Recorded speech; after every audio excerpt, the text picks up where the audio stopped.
জগন্নাথ দেব রথযাত্রা ঠাকুর শ্রী রামকৃষ্ণ অবতার পরম্পরা, রথের তাৎপর্য, নানামাত্রিক তাৎপর্য, এইসব বিষয়ে দুটি একটি মনের কথা আপনাদের সঙ্গে ভাগ করে দেব। এটা কোনো বক্তৃতার সেই অর্থে অনুষ্ঠান নয়। যা আমি বলবো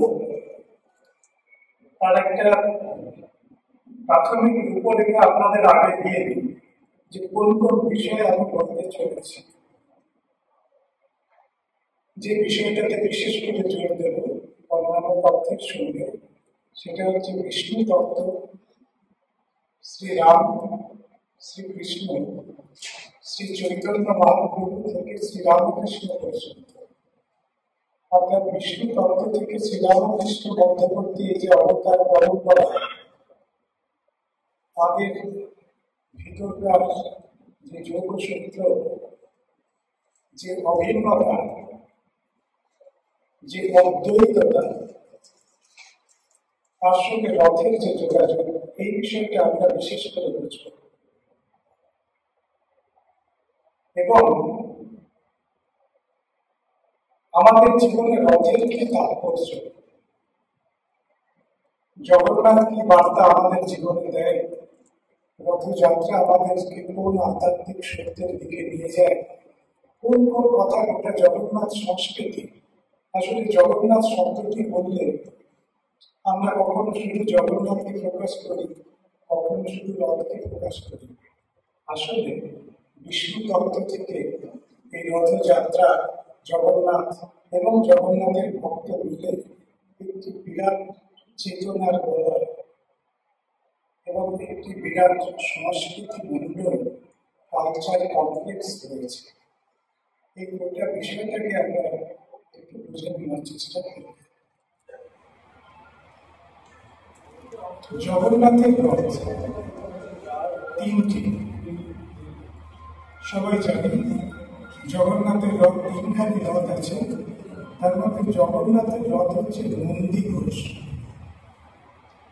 নন্দী ঘোষ জগন্নাথের রথযাত্রাকে ওড়িশাতে বলা হয় ঘোষ যাত্রা, ওড়িয়াতে বলে ঘোষা যাত্রা।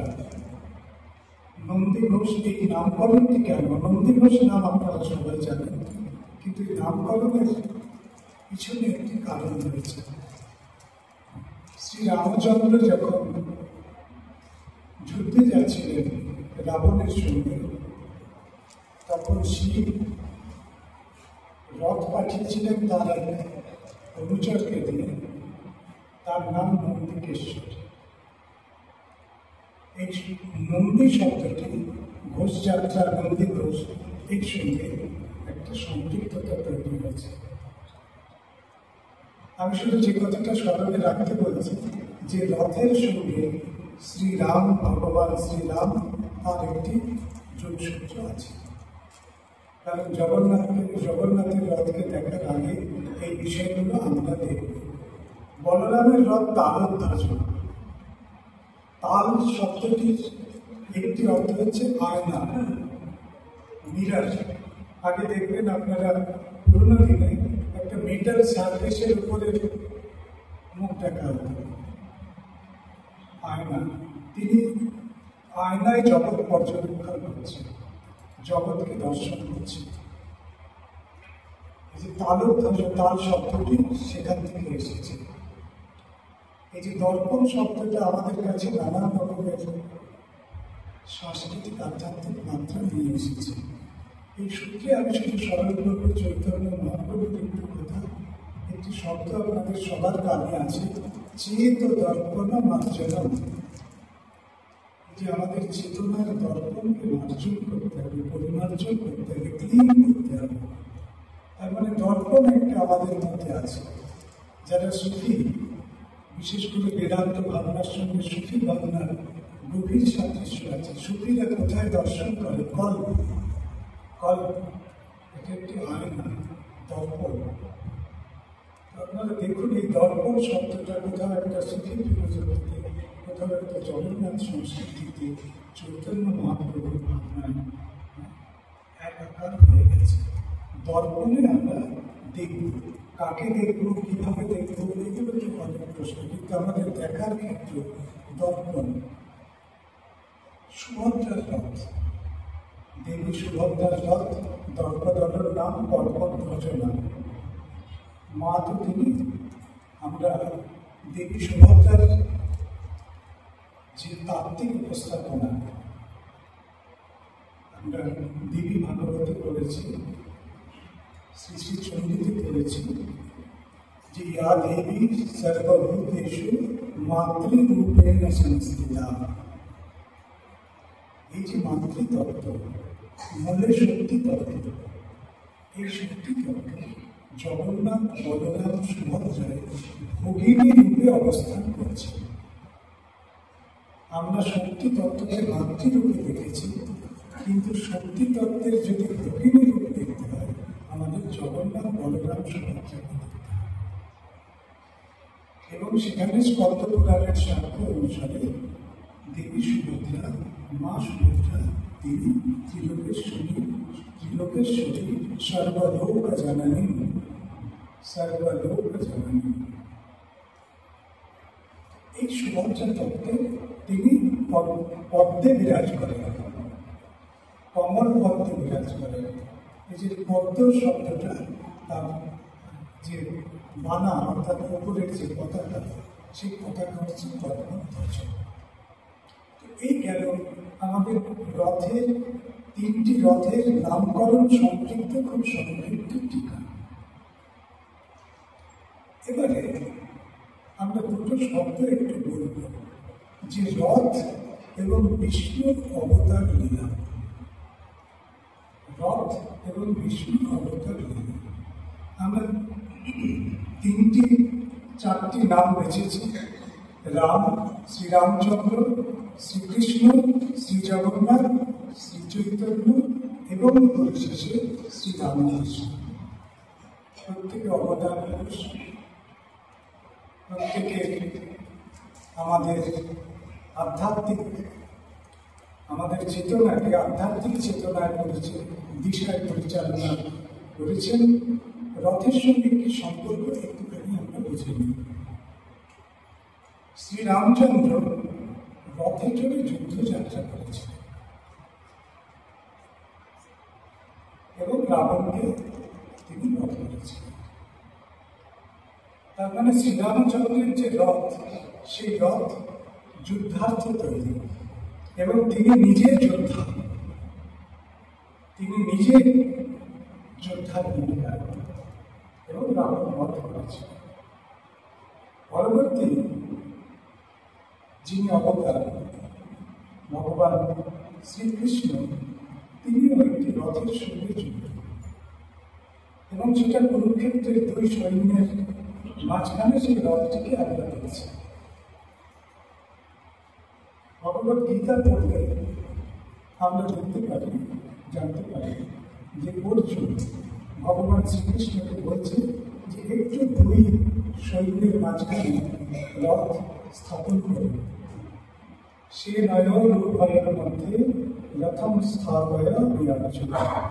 হে অর্জুন, আপনি দুই সেনার মধ্যে, সে নয়োরূপয়ের মধ্যে রথম স্থাপয়া, রথকে আপনি স্থাপন করেন, আমার রথকে আপনি স্থাপন করেন।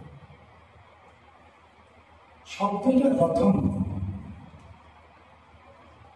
এরপরে শ্রীকৃষ্ণ দুই সেনার মধ্যে রথকে স্থাপন করবেন। তার বর্ণনা দিচ্ছেন সঞ্জয়, বর্ণনা দিয়ে বলছেন যে শেষ পর্যন্ত শ্রীকৃষ্ণ রথকে স্থাপন করলেন। স্থাপয়িত্বা রথোত্তমম, প্রথমটা রথম, দ্বিতীয়টা রথোত্তমম। প্রথম একটা ডিগ্রির ভ্যারিয়েশন আছে। তার মানে একই রথ এবং একই রথ রথোত্তমম। কেন রথোত্তমম? না, যিনি রথ পরিচালনা করছেন, যার হাতে রথের তত্র বেত্র একবানায়, রথের রশি যার হাতে, তিনি হচ্ছেন পুরুষোত্তম। তিনি পুরুষ, তিনি পুরুষোত্তম। তাহলে পুরুষোত্তমের যে রথ, মানে যে রথে পুরুষোত্তম স্বয়ং সারথি, সেই রথ রথোত্তম। তার ব্যাখ্যায় সঞ্জয়ের ইন্টারপ্রিটেশন। তাহলে রাম থেকে শ্রীকৃষ্ণ একটা রথের কন্টিনিউটি রইল। জগন্নাথ, শ্রী জগন্নাথ, তিনি রথ নিয়ে অন্য লীলা দেখালেন। সেই লীলাটি কি? সেই লীলাটি এইরকম যে যদি আমরা শ্রীকৃষ্ণ আর জগন্নাথের রথের তুলনাত্মক পর্যবেক্ষণ করি, তাহলে দেখব যে শ্রীকৃষ্ণের রথ যে ভূমিকায়, যেভাবে শ্রীকৃষ্ণ তার রথে যে লীলা করেছিলেন, ঠিক তার থেকে ভিন্ন লীলা করলেন শ্রী জগন্নাথ। কিরকম? কুরুক্ষেত্রে তিনি নিজে হাতে রথের তৈরি করেছিলেন, নিজে হাতে রথ পরিচালনা করেছিলেন। পুরীতে তা করলেন না। পুরীতে তিনি রথের দড়ি তুলে দিলেন ভক্তদের হাতে। ভক্তরা দড়ি দেন, জগন্নাথের হাতে রথের রশি নেই। ওখানে রথের রশি ভগবানের হাতে ছিল। ওখানে বিরোধের ছবি, দুই সে নয় রূপ ভয়ের মধ্যে ওখানে একটা কনফ্লিক্টের একটা পরিসর। এখানে ঠিক ছবিটা বদলে গেল। এখানে যারা রথের দড়ি ধরলেন তারা একত্রে মিলিত হলেন। তার মানে ভগবত তত্ত্ব, তিনি যখন কনফ্লিক্টের মাঝখানে ভগবানের ভগবত শক্তি ক্রিয়াশীল হয়, তখন কুরুক্ষেত্র থেকে নীলাচলে তার একটি পরিণাম তৈরি হয়। কুরুক্ষেত্রের সংঘাত, নীলাচলের মিলন, মহামিলন। ভগবানের তো অনেক রকম লীলা আছে। আপনারা দুটো শব্দ শুনবেন, একটি হচ্ছে লীলা, যেটা মূলত শ্রীমদ ভাগবতকে কেন্দ্র করে ভাগবতে আমরা পাই। আরেকটি হচ্ছে যাত্রা। ভগবান জগন্নাথের ক্ষেত্রে যাত্রা শব্দটা আমরা দেখি বিশেষ করে তিনটে যাত্রা পরপর। তিনটে যাত্রা পরপর একসঙ্গে, রথযাত্রা, তার আগে একটা স্নান যাত্রা, তার আগে একটা চন্দন যাত্রা। তিনটে যাত্রার একটা কি বলবো আধুনিকালের ভাষায় যেন একটা প্যাকেজ। তিনটে যাত্রা থাকে। এই যাত্রাটা ভগবানের লীলা। এবারে লীলা তত্ত্ব বুঝতে গেলে আমাদের ব্রহ্ম তত্ত্ব, শক্তি তত্ত্ব, লীলা তত্ত্ব, এই তিনটে একসঙ্গে আমরা যদি বুঝে নিতে চাই, যার সব থেকে ভালো ব্যাখ্যা রয়েছে কথাগুলি। লীলা নিয়ে শ্রীমদ ভাগবতে অনেক আছে, অনেক কথা রয়েছে, কিন্তু লীলা, শক্তি এবং ব্রহ্ম এই তিনের যে সম্বন্ধ, অর্থাৎ ব্রহ্ম যখন নিষ্ক্রিয় অবস্থায় থাকে, ব্রহ্ম যখন ভিতরে একটা শব্দ আছে না, নমে পার্থাস্তি কর্তব্যম ত্রিষু লোকেষু কিঞ্চন। এই পার্থ যুগে আমার কোনো কাজ নেই, আমি কর্ম করি না। মানে যে অর্থে মানুষ কর্ম করে সে অর্থে করে পরেরটাই বলছে, কিন্তু তবুও আমি নিজেকে কাজে ব্যাপৃত রেখেছি। এই যে আমার নমে পার্থাস্তি কর্তব্যম ইঙ্গিত করে যে ভগবান যখন তার ব্রহ্মস্বরূপে থাকেন তখন তিনি, যখন তিনি লীলা করেন তখন শক্তি ক্রিয়াশীল। এই শক্তি তত্ত্ব হচ্ছে সুভদ্রা, যার জন্য জগন্নাথের রথের সঙ্গে সুভদ্রা একটি রথেতে যেতে পারে, কিন্তু তিনি আসলে আছেন চারজন। আমরা জানি জগন্নাথ, বলরাম, সুভদ্রা, এটা আমাদের ভুল ধারণা। জগন্নাথ বিগ্রহ আসলে চারটে, স্কন্দ পুরাণ অনুসারে চারটে: জগন্নাথ, বলরাম, সুভদ্রা, সুদর্শন। আমরা অনেক সময় সুদর্শনকে গণ্য করি না, বা সুদর্শন সম্পর্কে আমরা অবগত না। জগন্নাথের পাশে দেখবেন একটা কাষ্ঠদণ্ড থাকে, সেই কাষ্ঠদণ্ডটি সুদর্শন দণ্ড করা হয়। চারটে। এই যে চতুর্বিগ্রহ, এই চতুর্বিগ্রহ মিলে যে জগন্নাথ যখন লীলা করছেন তখন তার শক্তি মানে শক্তি, ব্রহ্ম পুরুষ, শক্তি তত্ত্ব এবং তার লীলা সব মিলিয়ে কিন্তু একটি একাত্ম ভাবনা। আমরা শক্তি বলতে স্বার্থ ভাবনার মধ্যে সীমাবদ্ধ করে দেখি, তা না। বৈষ্ণবের শক্তি তত্ত্ব আছে, স্বার্থ তত্ত্ব তো আমরা জানি, স্বার্থ কথা বলি, সেখানে শক্তি তত্ত্ব আছে, তো আমরা প্রত্যেকে জানি। কিন্তু শক্তি ভাবনা যে শুধু স্বার্থদের মধ্যে সীমাবদ্ধ এমনটা না। শক্তি তত্ত্ব বৈষ্ণবের রয়েছে, রাধা হচ্ছে রাধুনী শক্তি, এরকম শক্তি তত্ত্ব নানান ক্ষেত্রে রয়েছে। এবং পৃথিবীর প্রায় যতগুলো ধর্ম রয়েছে তার প্রত্যেকের মধ্যে কোথাও মায়ের গুরুত্ব আছে, মাতৃতত্ত্ব আছে, কোনো না কোনোভাবে। এমনকি খ্রিস্টানিটিতে, এমনকি ইসলামে প্রত্যেকটা জায়গায় শক্তি তত্ত্ব রয়েছে। শক্তি তত্ত্ব শব্দটা না থাকে, কিন্তু আপনি তাদের যে ফাংশন, তাদের যে ক্রিয়াশীলতা, এটাকে যদি আমরা লক্ষ্য করি তাহলে আমরা দেখব শক্তি তত্ত্ব একটা ব্রহ্মতত্ত্বের সঙ্গে শক্তি তত্ত্ব আছে। লীলা, জগন্নাথ রথে চড়ে লীলা করেছেন, রামচন্দ্র যে লীলা করেছেন সেই লীলা শ্রীকৃষ্ণ করেননি। রামচন্দ্র শ্রীকৃষ্ণ যে লীলা করেছেন তার থেকে পৃথক লীলা করলেন শ্রী জগন্নাথ নীলাচলে রথের ভেতর দিয়ে। কোথায় গেলেন তিনি? কেন তিনি রথে চললেন? তিনি রত্নবেদী থেকে নেমে এসে তিনি যাচ্ছেন গুন্ডিচা ধামে। আমরা বলি মাসির বাড়ি। মাসির বাড়ি শব্দটা একদম ভুল ধারণা, মাথা থেকে মুছে ফেলে। জগন্নাথ দেব রত্নবেদী থেকে নিজের জন্মবেদীতে ফিরে যান, জগন্নাথ দেব জন্মস্থানে ফিরছেন, নিজের পয়েন্ট অফ অরিজিনে ফিরছেন। মাসির বাড়ি না, আমরা একটা পরের নিচ্ছি, অরিজিনে ফিরছে। এর পিছনে একটি দর্শন আছে। আচ্ছা, ব্রহ্মপুরুষের অরিজিন কোথায়? কে বলবে? কে বলবে? পৃথিবীতে কে কোন মেধা বলবে ব্রহ্মের অরিজিন কি? ভগবান বলছেন শ্রীমদ্ ভগবত গীতায় যে যে রূপে আমি মানুষের কাছে ধরা দিই সে রূপে আমি সৃজন করি। তার আত্মানম সৃজাম্যহম, আত্মানম সৃজামিহম।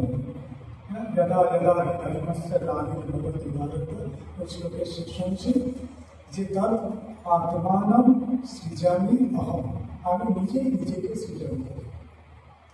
আমরা ভাবি এই বিগ্রহ অমুকে তৈরি করেছে, এইটা অমুক করেছে, এইটা এই সেই, এরকম অনেক কথা আমরা জুড়ে দিই।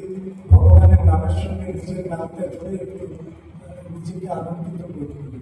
কিন্তু শ্রীমদ্ ভগবত গীতার সাক্ষ্য যদি গ্রহণ করি, ভগবানের বিগ্রহ তিনি কিভাবে জন্মাবেন, কি রূপে আসবেন, সেটা তিনি নিজে নির্ণয় করেন, আমরা নির্ণয় করি না। আমাদের সেই অথরিটি নেই। আমরা একটা রূপকে সম্মান করি, আমরা একটা রূপকে ভালোবাসি, ঠিক আছে? যারা রূপ কিনে ভালোবাসে। তাহলে জগন্নাথ দেবের এই যে রূপ, এই যে দারুণ রূপ, এই দারুণ রূপ নিয়ে তিনি এলেন মানুষ মিলা। স্কন্দপুরাণ বলছেন জগন্নাথ একেবারে আউট অ্যান্ড আউট রহস্যাতীত দেবতা, এবং তিনি পুরোপুরিভাবে তার সমস্ত সংস্কৃতি বলয় অর্থাৎ জাগতিক রূপায়ণের ক্ষেত্রে সবকিছু তার রহস্য। আমরা যতই বলি রহস্য ভেদ করে ফেলব। এই যে গবেষণা রিসার্চ মেথোডোলজি যে আমরা বলছি না, যে একটা রিসার্চ কোশ্চেন এবং তার সমাধান অমুক কিছু, এই সমস্ত একটা বৌদ্ধিক জগতের কিছু স্টিরিওটাইপ কথাবার্তা। ভগবানের রহস্য যদি কিনারা হয়ে যেত পৃথিবীতে অনেক কিছু হতো। কিছু কিছু জিনিস রহস্যের বাইরে। রবীন্দ্রনাথ বলছেন না তার গানে, তুমি আছো বিশ্বনাথ অসীম রহস্য মাঝে নীরবে একাকী। অসীম রহস্য মাঝে জগন্নাথ। কি তার রহস্য? তিনি বললেন আমি মানুষ লীলা করব। ইয়াত্রাস্তে দারবতনু শ্রী ঈশু মানুষ লীলায়া। মানুষ লীলা করার জন্য শ্রী ঈশু, শ্রী লক্ষ্মী, তার স্বামী, তার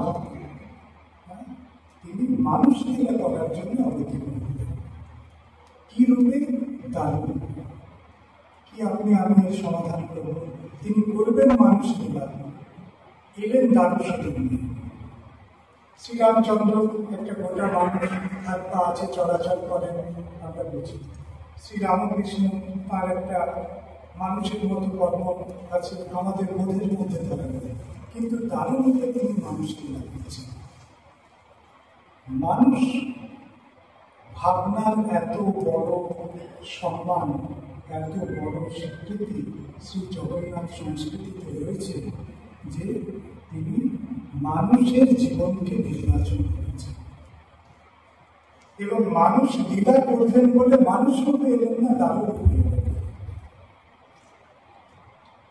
এক অদ্ভুত মানুষ রূপে তিনি এসেছেন, সশরীরে অবতীর্ণ হলেন, আমরা বলছি। লালন ফকির তার একটা গানে বলছেন যে এই মানুষে হবে মাধুর্য ভজন, তাই তো মানব রূপ গঠন নিরঞ্জন, দেব দেবতা রং করে আরাধন জন্ম দিতে মানে।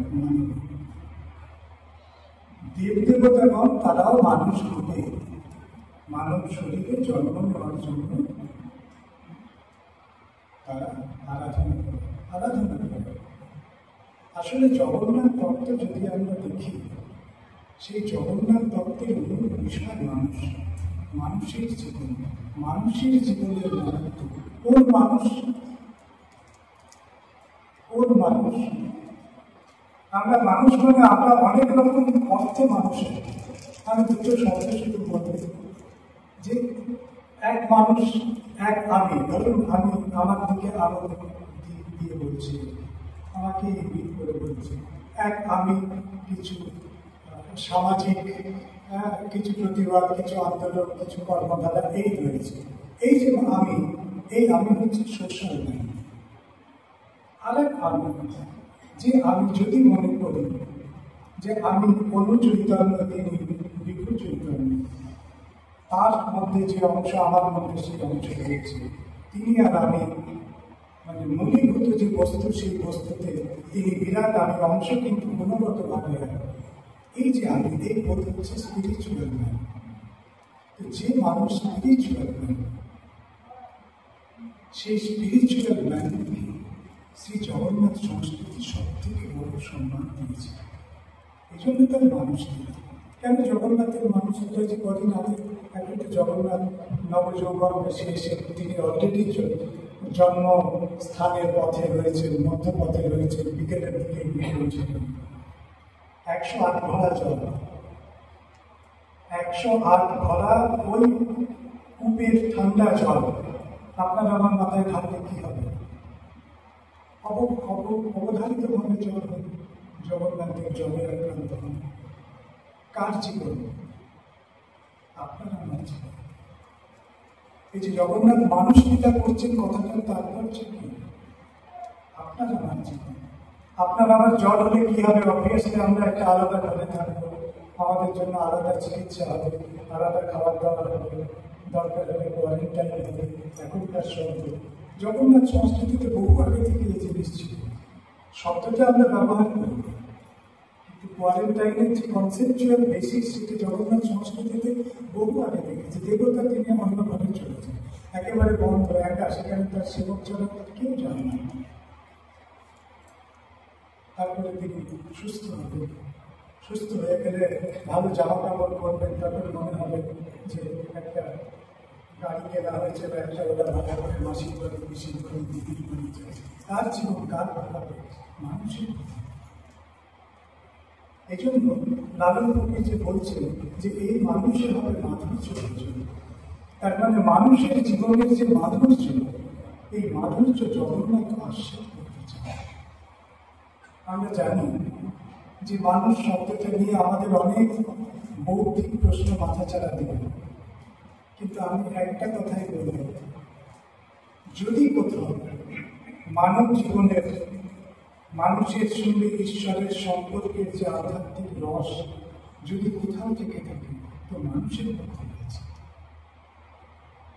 পৃথিবীর কোটি কোটি মানুষ খারাপ হতে পারে, তাদের সম্পর্কে আমার অভিযোগ থাকতে পারে, কিন্তু যদি একজন ডিভোটি বেরোয়, তো সে মানুষের মধ্যে থেকে এই জন্য লালন বলছে এই মানুষের ভাবে মাধব চলেছে, তাই তো মানব দেব দেবতাগণ পরে আরাধন জন্ম নিতে মানব। লালনের গান আপনারা প্রত্যেকে তো শুনেছেন। মানব জন্ম আর কি হবে, মন যে করো তারাই কর এইভাবে।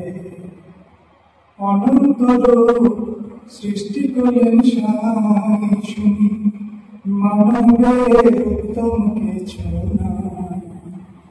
দেব দেবতাগণ করে আরাধন জন্ম নিতে মানবে, মন যে করো তারাই কর এইভাবে। ऐसा मानव जन्म फिर कब होगा, मन कर ले इस जग में साधन सेवा। मन करो बनाए ऐसा ईश्वर, इस मानव से भर के कौन आए। देव देवतागण करे आराधन हो जाना मुसलमान का, मन कर ले इस जग में সাধন সেবা। জগন্নাথের কৃপা করে তিনি মানুষ লীলা করার জন্য আমাদের মধ্যে অবতীর্ণ হয়েছে। শেষ পর্যন্ত আমাদের লক্ষ্য মানুষ, শেষ পর্যন্ত আমাদের লক্ষ্য মানুষ। এই কথাটা আমাদের চেতনার মোড় ফিরিয়ে দিয়ে গোটা জাতিকে, গোটা বিশ্বকে যিনি শিক্ষা দিয়েছেন তিনি ঠাকুর শ্রীরামকৃষ্ণ, তার উত্তরসূরি মা, তার উত্তরসূরি স্বামী বিবেকানন্দ এবং শ্রীরামকৃষ্ণ ভাব পরম্পরা। জীব এবং শিব, ঈশ্বর এবং মানুষ, এই দুটোকে এক করে মানুষের দিকে আধ্যাত্মিক ভাবনার একটি মুখ যে মানুষের দিকে ঘুরিয়েছে, এর সূচনা জগন্নাথ ভাবনার মধ্যে। ঠাকুর যে বলছেন পুরীর জগন্নাথ আর আমি অভিন্ন, সেটা বাহ্য দৃষ্টিতে দেখলে বোঝা যাবে না। তার যে এই যে কগনিটিভ পোটেনশিয়াল, তার এই যে চেতনার গভীরে যে চৈতন্য, সেই চৈতন্যকে যদি আমরা বিশ্লেষণ করি তাহলে দেখব যে মানুষ, এই মানুষ হচ্ছে জগন্নাথ। কারণ তিনি মানুষ লীলা করার জন্য এলেন। চৈতন্য মহাপ্রভু, ওই রথ চৈতন্য মহাপ্রভু, তিনি আমরা বৃন্দাবন দাস, কৃষ্ণ দাস কবিরাজ এবং অন্যান্য সূত্র থেকে উড়িষ্যার ঈশ্বর দাস আমরা যেসব তথ্য পাই, তার নির্যাস হচ্ছে এইরকম একটি সুন্দর ছবি যে রথ রয়েছে, তো চৈতন্য মহাপ্রভু রথের মাথা দিয়ে ঠেলে রথকে ঠেলছে, রথ থরহর করে এগোচ্ছে, এরকম একটা বর্ণনা পাওয়া যায়। রথের সামনে তার কীর্তন করার বর্ণনা পাওয়া যায় এবং কখনো এরকম একটা ছবি দেখা যায় যে তিনি রথের দিকে, জগন্নাথের দিকে চেয়ে আছেন, তার চোখে বছর ধারায় জল পড়ছে। এই ছবি আমরা দেখেছি। তাত্ত্বিকরা এরকম ভাবে তত্ত্বায়ন করেছেন যে চৈতন্যদেব যখন জগন্নাথের দিকে চেয়ে আছেন, তখন কে কার দিকে চেয়ে আছে? পণ্ডিতদের সিদ্ধান্ত ভক্ত ভগবানের দিকে চেয়ে আছে। এর থেকে কালান্তর অপব্যাখ্যা আর কিছু হয় না। যদি আপনি মনে করেন, যদি আমরা মনে করি যে শ্রী চৈতন্য অবতার পুরুষ, যদি আমাদের এই প্রত্যয় 100% দৃঢ়তর হয় মনের মধ্যে যে যিনি রাম, যিনি শ্রীকৃষ্ণ, তিনি চৈতন্য হয়ে এসেছেন, তাহলে এই তত্ত্ব একদম দাঁড়ায় না। কি দাঁড়ায়? ভগবানের দিকে চেয়ে আছে। ব্রহ্মপুরুষের দিকে চেয়ে আছে। সচল ব্রহ্ম, অচল ব্রহ্মের দিকে চেয়ে আছে। গোড়া ব্রহ্ম, দারু ব্রহ্মের দিকে চেয়ে আছে। এই অর্থটা যদি আমরা বাংলার জগন্নাথ ভাবনার একটা নিজস্ব কাঠামো আছে, এটা অন্যান্য জায়গা থেকে একটু পৃথক। কারণ আমরা সচল জগন্নাথে বিশ্বাস করি। এই চৈতন্য মহাপ্রভু যখন ছিলেন, আপনারা শুনে খুশি হবেন, উড়িষ্যার মাদলা পাঞ্চিতে চৈতন্যদেবের কথা লেখা আছে। এবং উড়িষ্যার মানুষ, যে দেশের মানুষ শ্রী জগন্নাথের যাদের জগন্নাথ যাদের ইষ্ট দেবতা, জগন্নাথ যাদের রাষ্ট্র দেবতা, সেই দেশের মানুষ তারা প্রথম বলেছেন শ্রী চৈতন্য হচ্ছেন সচল জগন্নাথ। পরে আমরা বাংলার মানুষ এটাকে গ্রহণ করেছি। তার মানে জগন্নাথের এই যে সচল অচল তত্ত্ব, অর্থাৎ ইনঅ্যাক্টিভ ব্রহ্মরূপ এবং অ্যাক্টিভ ব্রহ্মরূপ, যেটা ব্যাখ্যা আমরা কথা বলতে পারি। তার মানে এই যে সচল অচলের ব্যাখ্যা আমরা কার কাছে পেলাম? যিনি ব্যাখ্যা করলেন তিনিও তো আরেক অবতার, তিনি তো তিনি। অর্থাৎ একজন আরেকজনের ব্যাখ্যা করছে প্রকল্পটা এরকম না, মানে রামকৃষ্ণ তিনি ব্যাখ্যা করছেন চৈতন্যদেবকে এমন না, তিনিই তিনি। এই হচ্ছে আমাদের ভক্তের বোধ। আর আমরা যদি মনে করি রাম কৃষ্ণ চৈতন্য এগুলো প্রত্যেকটা একটা একটা করে আলাদা আলাদা ভ্যারিয়েবল, এটা কিন্তু আমাদের ভক্তি তত্ত্বের উল্টো দিকে গেল। আমরা ছোটবেলায় ওই জার্মিনেশন যখন করতাম তখন একটি এক্সপেরিমেন্টের কথা বলতাম না, একটা বিকারের মধ্যে একটু জল দিয়ে একটা কাঠি পেতে একটা পিন দিয়ে মটর দানা রাখতাম। সেই মটর দানাকে জল দিলে সেটি দুটি পাতা বেরোত।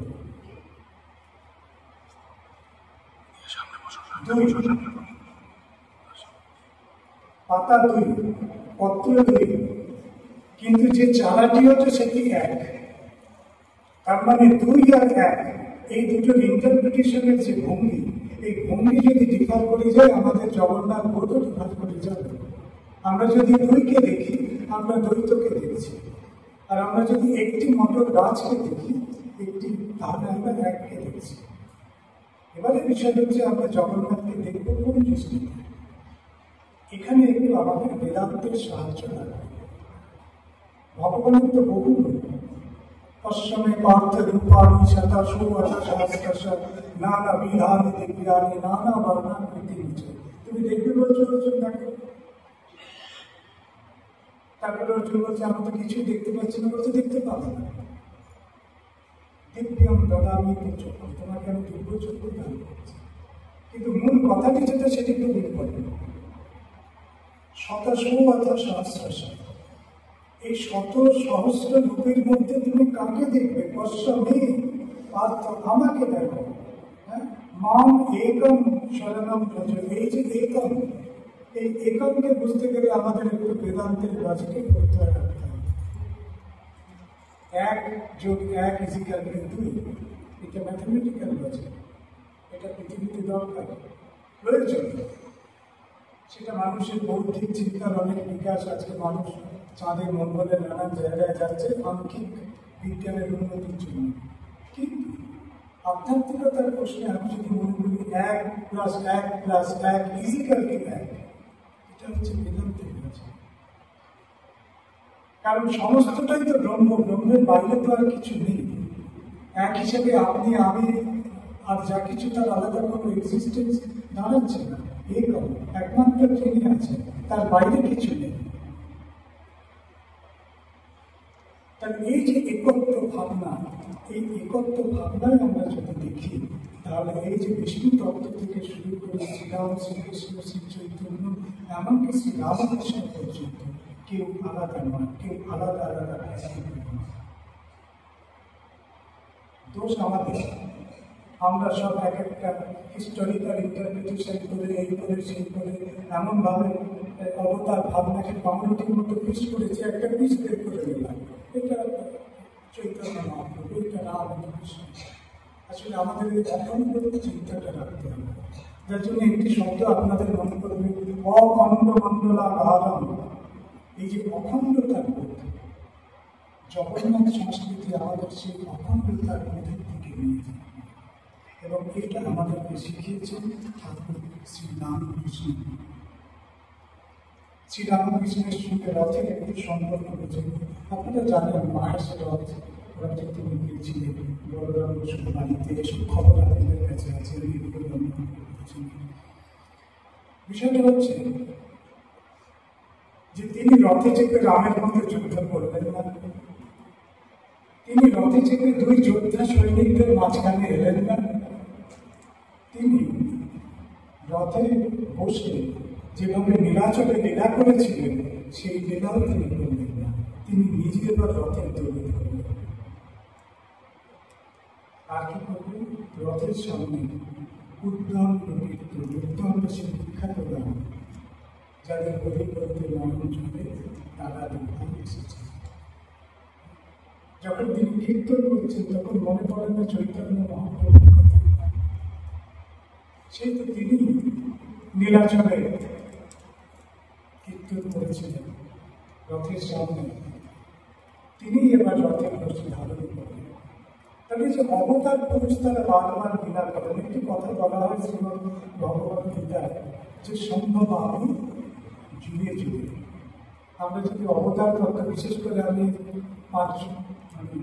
5টি তত্ত্ব সম্পর্কে বলছি, 5 জন শব্দটা আমি এখন প্রত্যাহার করছি, এই যে পঞ্চতত্ত্ব সম্পর্কে বলছি, তাহলে আমরা দেখব যে তিনি এক তত্ত্ব, তিনি দেখবেন যে একই লীলা রিপিট করেন। সম্ভব আমি যুগে যুগে তাদের এই লীলা তত্ত্ব দেখলে মনে হয় আরেকটি কথা বোধ হয় আমরা হাইপোথেটিক্যালি তৈরি করে নিতে পারি, সম্ভব আমি রূপে রূপে।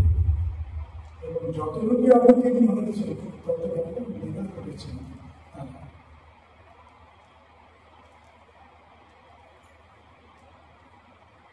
জগন্নাথ দেব,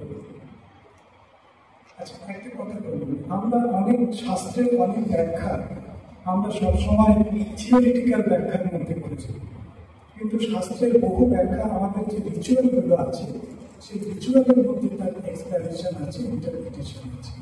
এরকম একটি ব্যাখ্যা হচ্ছে রথযাত্রা, বিশেষ করে জগন্নাথ দেবের নবকলেবর বলে একটি আনুষ্ঠানিকতার কথা আপনারা শুনেছেন। নবকলেবর ব্রহ্মবস্তু পরিবর্তন হয়, প্রচলিত শব্দ উইদিন কোড ব্রহ্মবস্তু পরিবর্তন করা হয়, এটা প্রচলিত কথা। আমি সে সম্পর্কে কথা বলছি। আচ্ছা, জগন্নাথ দেব তো ব্রহ্মতত্ত্ব, বিষ্ণু তত্ত্ব, চরম তত্ত্ব। তিনি দেহ ত্যাগ করছেন, দেহ ত্যাগ করছেন কতটা না, তিনি একটা দেহ ফেলে দিয়েছেন বিহায়, আর একটা নতুন দেহ গ্রহণ করছেন। গীতার কনটেক্সটে যদি বলি এই কথা দেবতাদের সম্পর্কে কাজে লাগানো যায় না, কারণ এটা মানুষ সম্পর্কে বলা হয়েছে। মানুষ সম্পর্কে এই কথাটা বলা হয়েছে যে নরপরাম, নবানি বিভাতি নরপরাম। দেবতাদের ক্ষেত্রে কিন্তু এইটাকে আমরা হুবহু ইম্পোজ করতে পারি না, কিন্তু তথাপি ভগবান যেহেতু মানুষ লীলা করছে, মানুষের জীবনের ঔচিত্যকে তিনি লঙ্ঘন করছেন না, তিনিও কিন্তু 12 বছর অন্তর নিজের কলেবর ত্যাগ করে নতুন কলেবর ধারণ করছেন। ভগবত গীতার ওই ইন্টারপ্রিটেশনটা এই রিচুয়ালের মধ্যে আছে। কেন? ভগবানের কি দরকার শরীর গ্রহণ করার, শরীর ত্যাগ করার? ঠাকুর রামকৃষ্ণের কাছে যে তিনি লোকশিক্ষার জন্য, আমাদের চেতনার গঠন করার জন্য ভগবানকে শিক্ষা দিয়েছে, শুধু আপনাকে আমাকে শেখানোর জন্য, লোকশিক্ষার জন্য।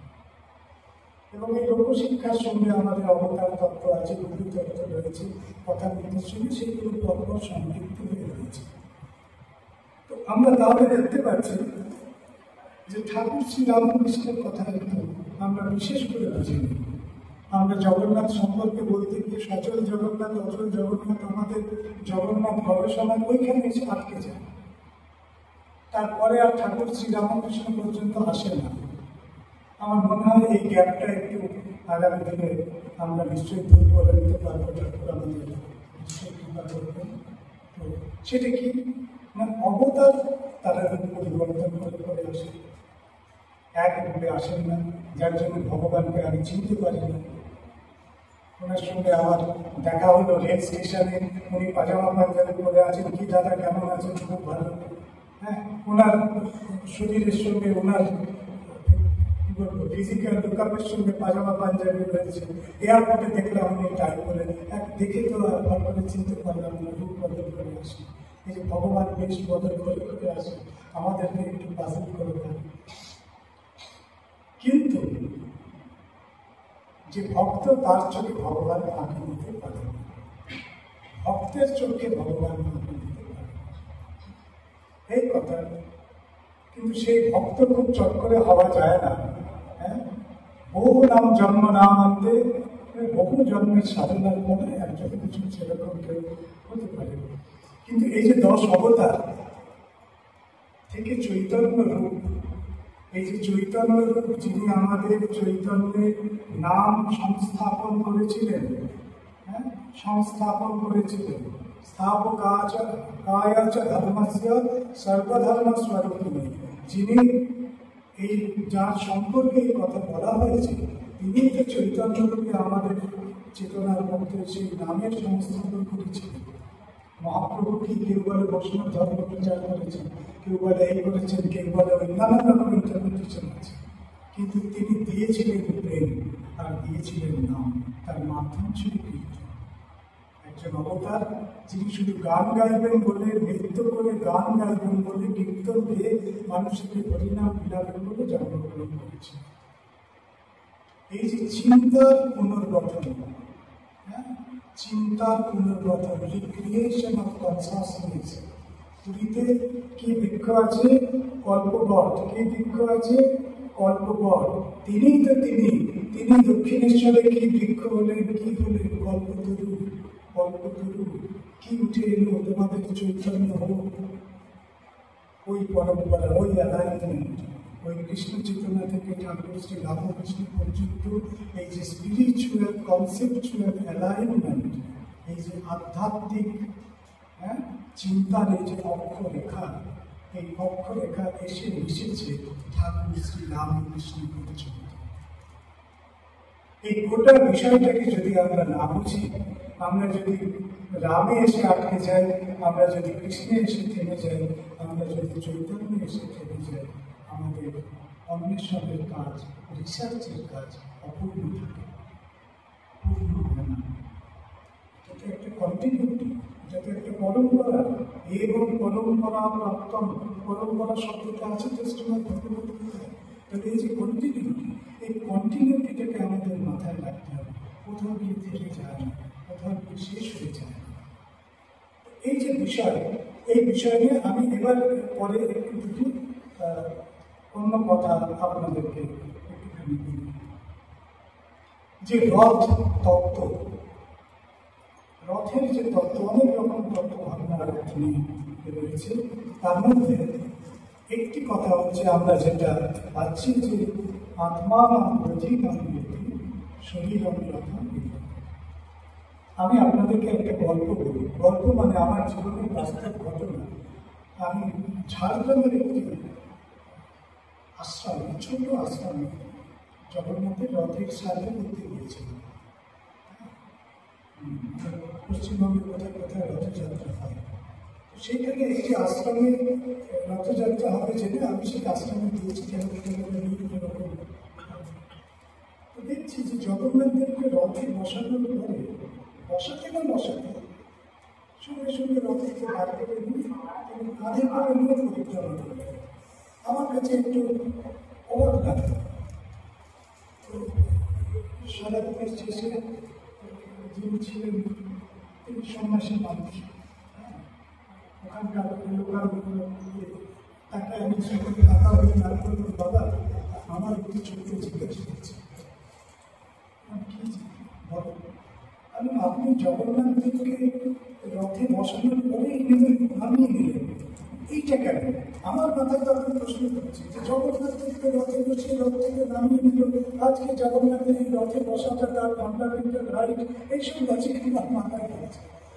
তিনি আমাকে বললেন, বাবা তুমি কি শাস্ত্রে পড়নি? তুমি কি পড়নি? শাস্ত্রে লেখা আছে শরীরম রথম এই রথ। আমার শরীরটাই তো রথ, আপনার শরীরটাও তো রথ। যদি আপনার শরীরে, যদি আপনার এই রথ যন্ত্রে, এই যে দেহ যন্ত্রে, এই যে কায়া যন্ত্রে যদি জগন্নাথ থাকে, আপনার শরীর, এই যে মানব শরীরের সঙ্গে বারবার মানুষ কথাটা ফিরে আসছে, এই মানব শরীরের সঙ্গে এই যে রথের সম্পৃক্ততা, এই রথের সম্পৃক্ততার কথা আমরা শাস্ত্রে পাচ্ছি। আর এর কিছু পুণ্যের কথা আছে। রথে জগন্নাথকে দর্শন করলে পুনর্জন্ম নবীন।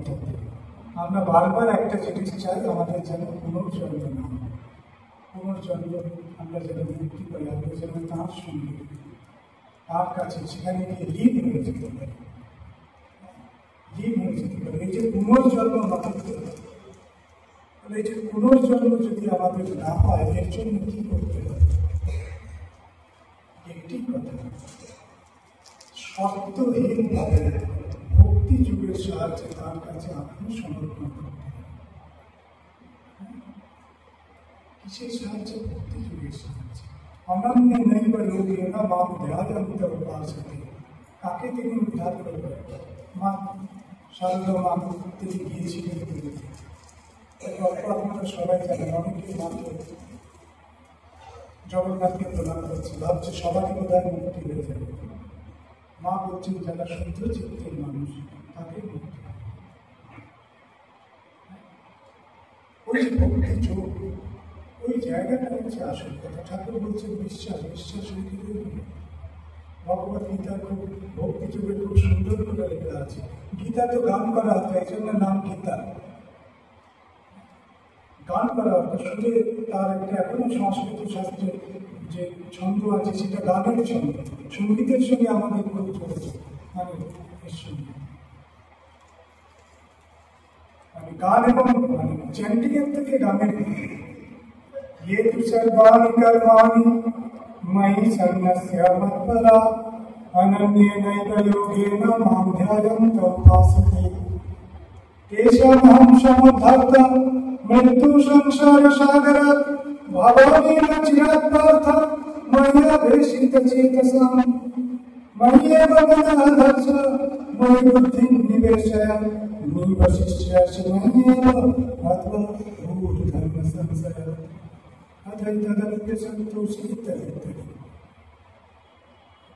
গানের সংস্কৃতি ছিল, সংস্কৃত শাস্ত্রের সঙ্গীত। এই সংস্কৃত ভাষাটাকে পিছনে পাঠিয়ে দিয়ে যে কি সর্বনাশ হয়েছে সেটা আমার এখানে আলোচনা নয়, কিন্তু এই যে বিপুল একটা হেরিটেজ, স্পিরিচুয়াল হেরিটেজ, যা ট্রেজার সংস্কৃত শাস্ত্র, সেটার থেকে আমাদের এই যে শিক্ষা জগতের দূরত্ব, এটা আমাদের জন্য গীতার গান, স্কন্দ পুরাণের গান, সমস্ত কিছু দিতে আমরা তো আমাদের বাঙালির সংস্কৃতি তো গানের সংস্কৃতি। চর্যাপদ গান ছিল বৌদ্ধ ঘটনা। রামপ্রসাদ কমলাকান্ত কোনো একাডেমি ইনস্টিটিউট তৈরি করেনি, গান তাদের গান একটা একাডেমির কাজ করেছে, লালনের গান একাডেমির কাজ করেছে। রবীন্দ্রনাথ একটি প্রতিষ্ঠানের তৈরি করার কথা ভেবেছিলেন অনেক আধুনিক যুগে, কিন্তু গান নিজেই একটা ইনস্টিটিউট। সেই যে গানের ভাবনা, সেই যে তার ভিতরে যে আমাদের জগন্নাথ ভাবনা, আমাদের আধ্যাত্মিক বোধ লুকিয়ে আছে, সেটাকে আজকে রক্ষা করা আমাদের দায়িত্ব। জগন্নাথ সংস্কৃতি ভারতবর্ষের সংস্কৃতি। আমি একটু অন্য কথা বলি, রথযাত্রার সংস্কৃতি ভারতবর্ষের আধ্যাত্মিক সংস্কৃতি। এটা নিয়ে অনেক রকম বিতর্কের কথাবার্তা এটা ওটা সেটা থাকবে, কিন্তু আমাদের মূল লক্ষ্য জগন্নাথ এবং একমাত্র জগন্নাথ এবং জগন্নাথের রথ। মানে যা কিছু জগন্নাথের, হ্যাঁ, মানে with reference to Lord Jagannath, nothing else. এই যে গোটা সংস্কৃতিটা আমাদের ভারতবর্ষের আধ্যাত্মিক সংস্কৃতি, বিরাট সংস্কৃতি। আজকে আপনারা একটা জিনিস ভাবুন তো, রথযাত্রা পৃথিবীর 120টার বেশি দেশে আজকে রথযাত্রা হচ্ছে। ধর্ম, বর্ণ, জাতি নির্বিশেষে প্রত্যেকে জগন্নাথের রথের সামিল হয়েছে। কেন? এটা অন্য কোনো কিছুকে নিয়ে তৈরি, এরকম ব্যাপকভাবে তৈরি হয়নি। কেন এরকম ব্যাপকভাবে পাগলের মতো এই জিনিসটা অন্য জায়গায় আমরা দেখতে পারি? ফলে আমাদের আজকে সেই জায়গাটাকে কালচারালি রিসার্চের জন্য একাডেমিক্স বেসে আমাদের এক্সপ্লোর করে দেখতে হবে। কেন জগন্নাথকে কেন্দ্র করে এটা হলো? কেন রথকে কেন্দ্র করে হলো? কেন অন্য কিছুকে কেন্দ্র করে হলো না? এগুলো অনেক অন্যান্য পরিসরের বিষয়। জগন্নাথ রথে করে উৎসে ফিরেছেন। আমরা যত আধুনিক হচ্ছি, আমরা উৎসকে অস্বীকার করছি, আমরা উৎসকে ভুলে যাচ্ছি। যেখানে খুব সাধারণভাবে, যেখানে আমার জন্ম, আমি লেখাপড়া করে লেখাপড়া শিখে প্রচন্ড একটা বিপুল বিরাট কিছু হয়ে গিয়ে আমার জন্ম কলকাতায়, আমার জন্ম বসিরহাটে, আমার জন্ম মেদিনীপুরে, আমি সব ছেড়ে ছুড়ে দিয়ে থাকছি ব্যাঙ্গালোরে, ওয়াশিংটন ডিসিতে।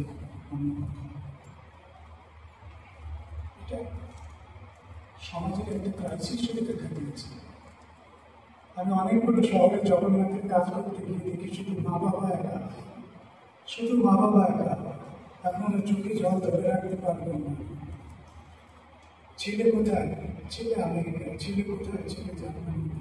ছেলে কোথায়? ছেলে আপনারা বলে কি করবো বাবা, আমার বাপ ঠাকুরের জগন্নাথ, আমার বাপ ঠাকুরের বিষ্ণু, আমার বাপ ঠাকুরের নারায়ণ। দুটো প্রজন্মকে আমরা চোখে দেখতে পাই। একজন উৎসে আটকে থেকে সেখানে রয়েছে, আর একজন উৎসকে খুলে গেছে।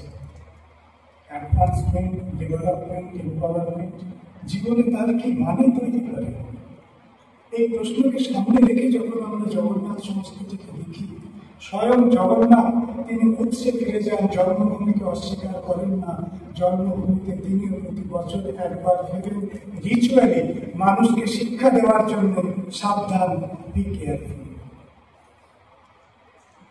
যার পুত্রকন্যা জার্মানিতে, জাপানে, টোকিওতে, তার মা বাবা কিন্তু সব থেকে কাঁদছে, লিটারালি কাঁদছে। হাওড়া শহরের মানুষ স্কাই স্কেলার ফ্ল্যাটে কান্নাকাটি করছে। জীবন দর্শন, মানুষের জীবন দর্শন।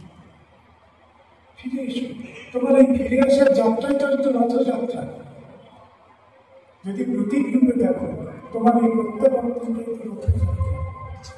আর আধ্যাত্মিক ভাবে যদি দেখি, আমি এসেছি কোথা থেকে, আমি সেখানেই ফিরে যাব, আমি সেখানেই ফিরে যাব।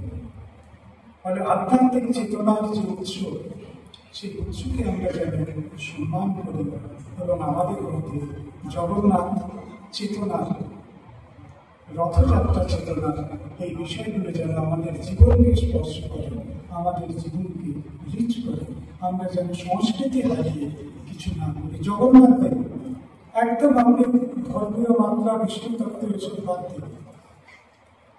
জগন্নাথ সংস্কৃতি, পুরীর মন্দির, তার গোটা রিচুয়ালের মধ্যে কোথাও আপনি প্লাস্টিক পলিউশন পাবেন না। মাটির হাঁড়িতে খান, কাঠের হাঁড়িতে রান্না হয়। পরিবেশের জন্য বিঘ্ন তৈরি করে, থ্রেট তৈরি করে, এনভায়রনমেন্টের জন্য হ্যাজার্ড হয়, এরকম কোনো প্রোডাক্ট পুরীর মন্দির তৈরি করে না। আমি নির্বিশেষে বহু ধর্মস্থানের সবাইকে মিলিয়ে বলছি, সবকটা ধর্ম, আমি কোনো নাম বলছি না।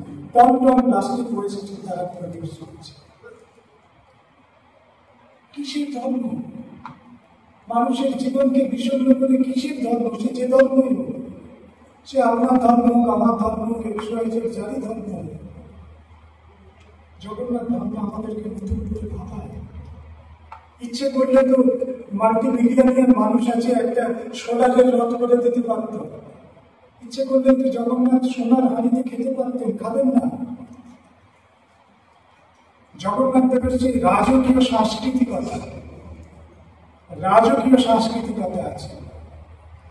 পৃথিবীর শক্তিশালী রাষ্ট্রপ্রধান একটা গাড়ি দুবার চড়ে, জগন্নাথ একটা রথে দুবার চড়েন না। তার সাংস্কৃতিকতা যেমন ঐতিহ্যপূর্ণ, তার রাজকীয়তা তেমনি বিস্ময়জনক।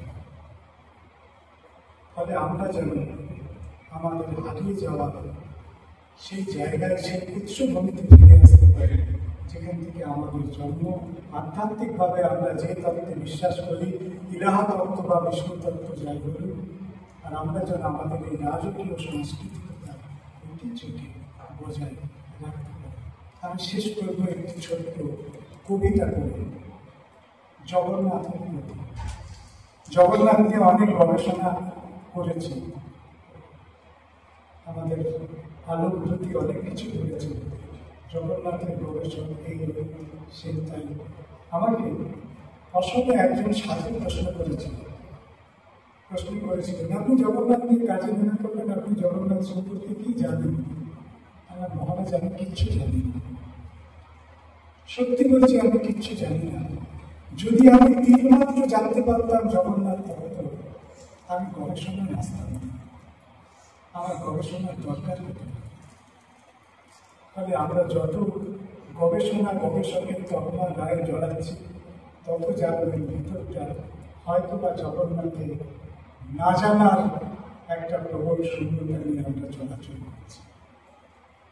আমার অনুভূতির কথা রিসার্চ পেপারে লিখতে পারিনি, সম্ভব হয়নি, রিসার্চের সে স্কোপ নেই। আমি একটি ছোট্ট কবিতা জগন্নাথের প্রতি পাঠ করে আমি শেষ করছি।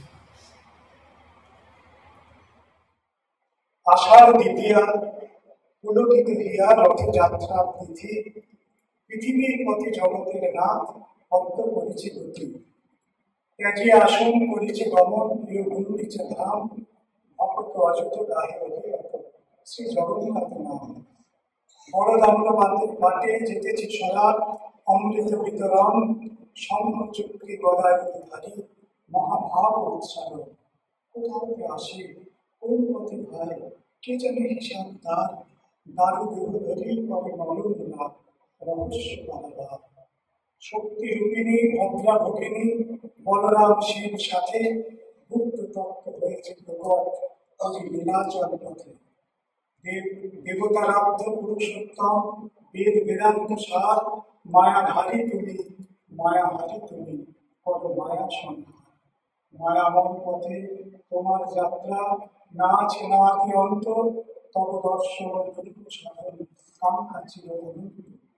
পাবো তব দেখা বসে আছি একা পথের কিনারে নীল, ত্যাজে দেহ ভার মাত্রা আমার ছায়া কায়া মায়াহীন। অজ্ঞেয় তুমি দুর্গেয় তুমি হৃদে বাঁধা বোধে ডোর, ব্যাকুল স্বভাব বুঝি তব ভাব মানুষের স্বার্থ নেব। ভূমি সংসার কুলিয়া দুয়ার বসেছি নদীর পথে, হৃদয় বাঞ্ছা বাড়ে প্রমাণ দর্শন করি পথে।